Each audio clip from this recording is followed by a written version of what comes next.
right now, but we still have more showers out in the Atlantic, and these could easily start to blow in during the overnight hours. Now, all of this is connected to a front that's sitting on top of the state. It stays with us right on into tomorrow, and as a result, tomorrow afternoon, once again, we could be dealing with some locally heavy rain. Tomorrow morning, starting off at 70, heading up to 80 with off and on showers and thunderstorms.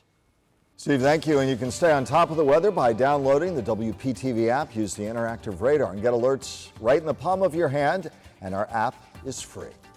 The stage is set tomorrow for a historic vote on 2 articles of impeachment against President Donald Trump. The Democratic-led House Judiciary Committee is narrowing its case to 2 charges: abuse of power and obstruction of Congress.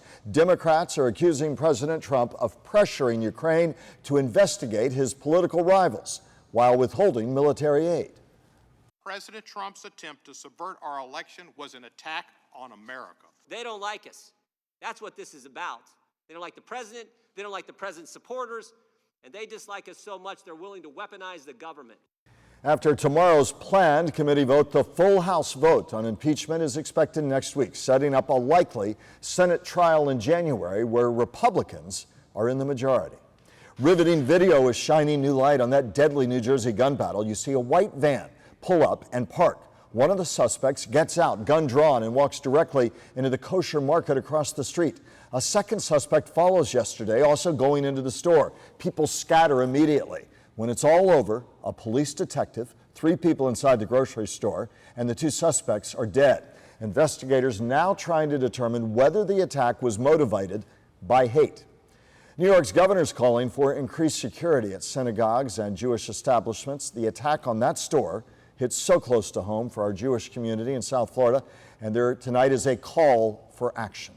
We have to go back to our days of organizing as a community and showing political strength and showing emotional strength. And in response, synagogues are adjusting security, and the Palm Beach County Sheriff's Office says it is taking appropriate measures. Widespread corruption and fraud at the VA hospitals in West Palm Beach and Miami. Today, U.S. investigators announced the arrest of 15 people allegedly tied to just that scheme. Investigators say in exchange for cash bribes and kickback payments, medical center employees at the VA use government credit cards to order medical and other hospital supplies through corrupt vendors. Officials say the scheme's been going on for 10 years. And they say they're going to keep pushing to find those responsible for stealing money meant for our veterans. These cases reinforce the very important message that stopping procurement fraud is a top priority for the VA Office of Inspector General, which serves as the VA's internal watchdog.